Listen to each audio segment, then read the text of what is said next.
Welcome, everyone.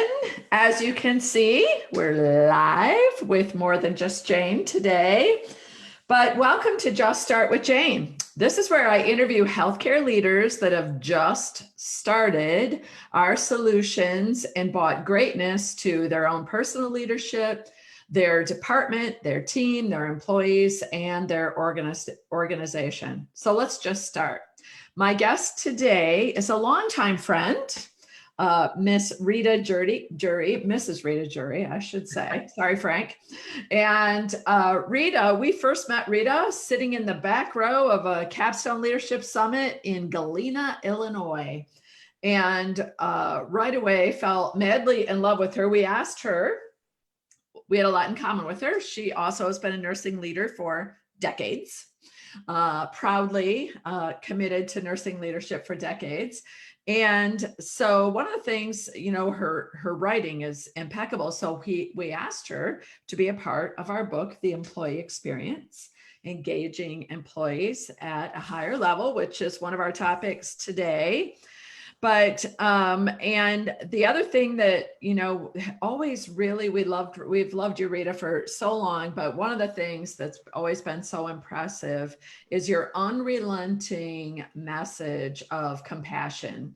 I mean, you joke about it and you call yourself the compassion police, but really at the same time that compassion is your middle name, you have, started very profitable service lines for your organization, had the highest quality standards, and just, superior in every way across the board, superior, but compassion is the bottom line. And I think sometimes that leaders shy away from that word compassion because they assume it, first of all, like, duh, we're in healthcare. Everybody's supposed to be compassionate. And I had employees who worked for me who would, when I would say, hey, it looks like you were just going through the motions with that patient, they were like, my patients love me. I'm always compassionate. I don't have to say the things you want me to say. I'm always, well, nobody's always, right? Except for maybe you. So because we assume that because we're in healthcare, everyone is just born with the DNA of compassion, we know what happens when you assume, right? So part of engaging employees this way is to set really high standards for everything that you do, especially how we interact with the patients. But what I hear leaders say all the time is, I do set the expectation. We do have written standards. We did train them for it, but still I see them just going through the motions. And they act like I'm giving them extra work to do, like it's one more task to check off their list and get the boss out of their face, right? Get the boss out of their face. So what do you say to leaders and employees who act as though you should just be happy I'm showing up for work today, Rita? Upright and continent, like someone I know says. A good day. It's a good day. I'm here. What else do you want from me? Well, honestly, Jane, and thank you for the introduction. I am grateful that they show up. Yeah. I'm grateful that they're there and that they provide the safe care that they provide. My message to them is always, why would we waste our time on being just okay? Why would we do that? Yeah. Are all of the strategies, the nursing bundle that you talk about, all of our engagement strategies or our behavior standards, we can treat them as a checkbox. And do them. We won't move the arrow in the direction of greatness if we just treat them as a checkbox.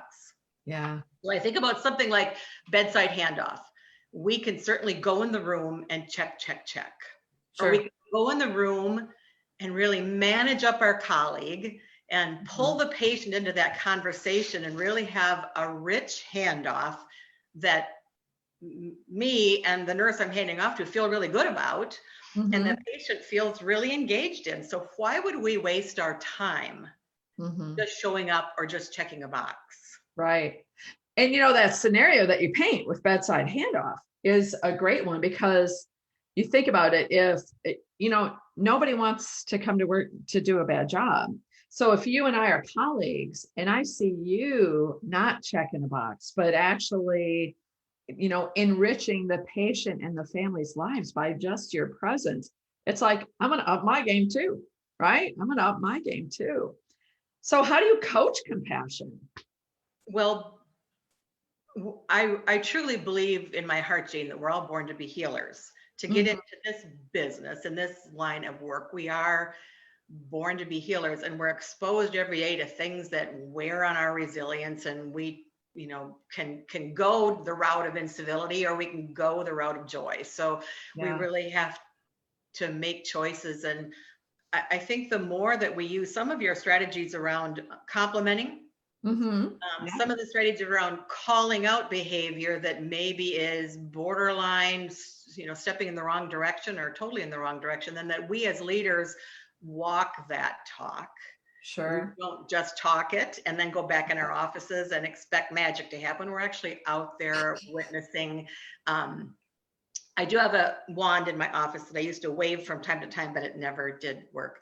And so they have to see us and really compliment that great behavior. And can I read you a quote that's one of my favorite quotes? Oh, please do. And Please it's do. one that I have told my staff and many times. It's from Jane Felgen, and it says, "When a care provider crosses the threshold of a patient and family's door, he or she crosses a border, moving from the world of practical preparation into that of a personal healing relationship in which everything he or she does is in service to the patient. This border crossing brings care providers into the patient and family's world, a world about which we know little and within which we must tread with great humility." And I bring that up because I want my staff to understand we're moving from our professional world, all that book smart, all the science that we have, into this world where the patient and their disease or their condition is something that we have to get our arms around. So we have to pull that compassion out of us to discover what's going on with our patient's world, so that we do, tread very carefully, don't make assumptions, and really hear our patient's stories so that we can be that compassionate caregiver. Absolutely. Something that I read recently said, we have enough technology. We have enough. That's not what the world of healthcare needs anymore. And there's plenty of people, engineers around the world, and thank God, goodness for them, that want to give us more and more technology. But it's when we base our care like that, we can't. It's still the heart, the head. I mean, it is crazy.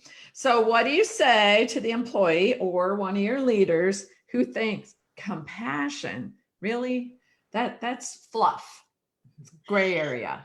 I It's love it when hooey. go ahead, Jane. It's hooey. Oh yeah. I It's love fun. it when people say nursing is all soft skills. Oh, yeah. Soft They've skills never are they've hard, never managed an art line, obviously.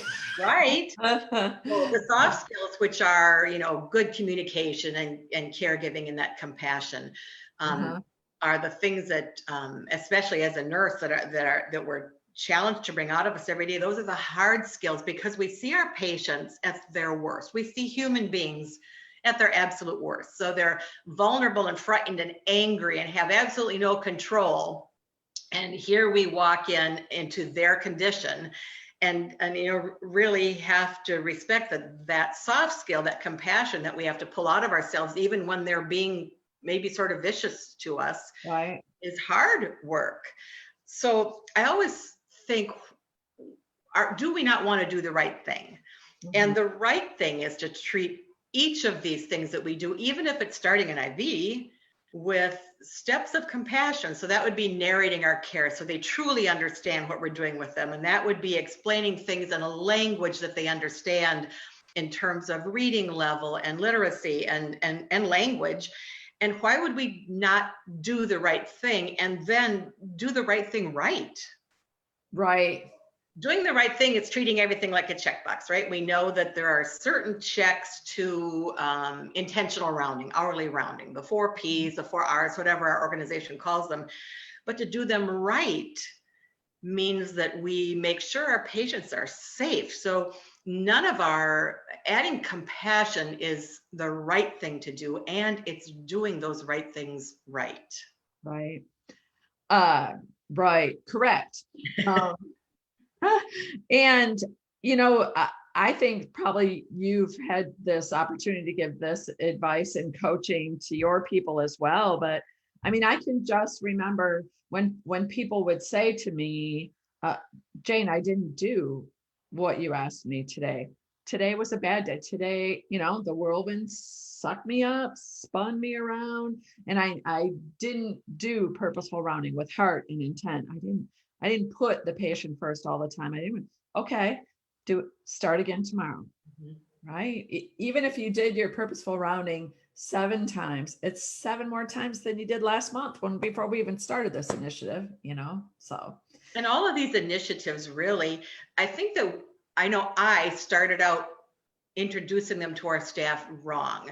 I introduced them sort of under the umbrella of patient experience. But the truth is, these are safety strategies. These are oh, evidence-based safety strategies. And if you focus on safety with that layer of human kindness, your outcome is a better experience. It's a wonderful byproduct of really safe, compassionate care. But sure. I think that we sometimes forget that we do these things to keep our patients safe, to keep them informed, to keep them engaged. And if we do that with loving hearts, the wonderful byproduct Yeah, is better clinical outcomes as sure. well as better experience outcomes. Absolutely. And there's a ton of research to back you up, Rita. Well, thank you very, very much. I appreciate you taking the time to be live with me today, and I'm sure the fans of the framework will as well. So call to action for you. We have a great webinar going on this Thursday at 3 o'clock Eastern time. It's all about employee engagement and, you know, great tactics like Rita explained to us today. How do you engage people to, you know, behave, perform, and contribute at that higher level? So hope to see you there. All right, Rita, thank you very much. Thank you for having me, Jane.